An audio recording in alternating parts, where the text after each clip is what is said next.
ang naging talakayan ng mga senador sa panukalang ibaba sa 10 taong gulang ang age of criminal liability. Ang may akda ng Juvenile Justice and Welfare Act na si Senator Kiko Pangilinan, pinalagan ang gustong pag-amyenda ni Senator Robin Padilla. Ang isyong yan, pinusuhan sa Barangay Saksi, online ni Mark Salazar.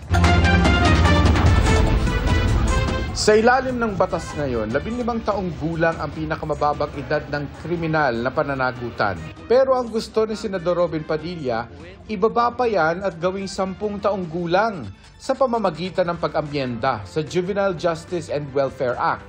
Sa plenaryo ng Senado kagabi, hiningi ng senador ang suporta ng mga kasama sa kanyang panukala. Yung mga nakagawa po ng mga heinous crime, hindi ko po talaga matatanggap na tatawagin nating mga bata itong mga ito. Sana po buksan din po natin ang isip natin sa usapin ng kailangan na. Nakita ko na ang worst of the worst. Sabihin nyo na. Pero ako hindi ko masikmura. Tinanong namin ng mga kapuso online, payag ba kayong ibaba sa 10 taong gulang ang edad ng criminal liability? Marami ang sumagot na pabor sila sa panukala at nagbigay ng tugon kung bakit. Ang isa, binanggit ang mga napanood daw niyang insidente ng bullying. Sabi ng isa pa, pababa raw ang edad ng mga gumagawa ng krimen, petty man o hindi. Nakadepende raw dapat ang parusa sa bigat ng ginawang krimen. At para may katakutan, palagay ng isa pa, malakas daw gumawa ng krimen ng kabataan ngayon dahil alam daw nilang hindi sila ikukulong. Iba na raw ngayon. Sabi ng isa pa, kaya raw ng kabataang pumatay ng tao. Ang isa naman, payag daw kung sa heinous crime o yung mga karumal-dumal na krimen. May nagsabing payag siya para raw alam ng mga bata na may consequence o kahihinat na ng kanilang ginagawa.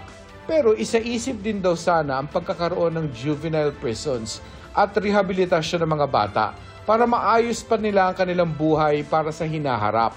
Pwede raw sabi ng isa pa, pero ang mga menor de edad ay ipiit daw na hiwalay sa mga edad 18 pataas. Meron ding mga tumutol, may nagsabing masyado pang bata ang 10 taong gulang para maranasan ang juvenile prison system. Mas maigi raw sana kung 12 o 13 taong gulang ang may criminal liability. Sabi ng isa pa, maaring mauto ang 10 taong gulang na bata o kaya'y mabuli hanggang sa magkaroon siya ng bugso ng galit. Ang dapat daw ay mabigyan siya ng tamang gabay. Si Senador Kiko Pangilinan na may akda ng 2006 Juvenile Justice and Welfare Act, pumalag sa panukala ni Senador Padilla. Hindi anya totoo na walang pananagutan ng isang bata sa batas.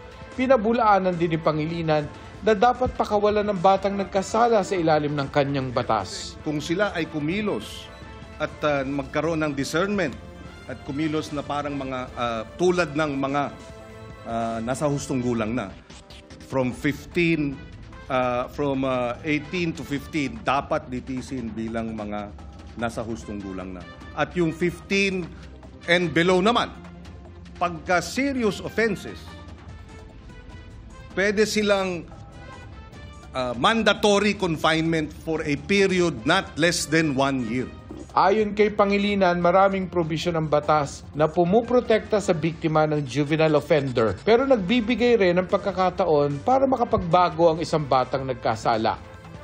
Aniya, baka ang kailangan ay hindi pag-amyenda sa batas kundi ang maayos na pagpapatupad nito. May kakulangan ng batas, ngunit mas marami ang kakulangan sa implementasyon kaysa sa batas mismo. Una po, linawin ko po sa ating kaibigan, Senator Kiko Pangilinan. Wala po akong sinabi na kulang ang batas. Ang sabi ko po ay napakaganda ng batas na ito. Hindi lang po siya napapanahon ngayon.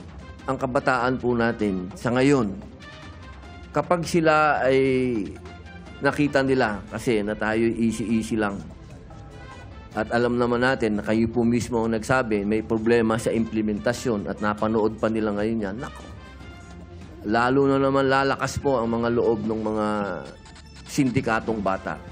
Pero sabi ni Pangilinan, suportado ng mga pag-aaral na naging matagumpay ang batas sa pagre-reforma ng mga juvenile in conflict with the law. 70%, if I remember right, nung mga nabigyan ng pangalawang pagkakataon dahil nagkasala na diversion program ay nanumbalik sa normal na buhay at nagkaroon na ng maayos na pamumuhay. Ni-refer na sa Committee on Justice ang panukala ni Senador Padilla para dun mahimay ng husto bago ibalik sa plenaryo para pagbotohan.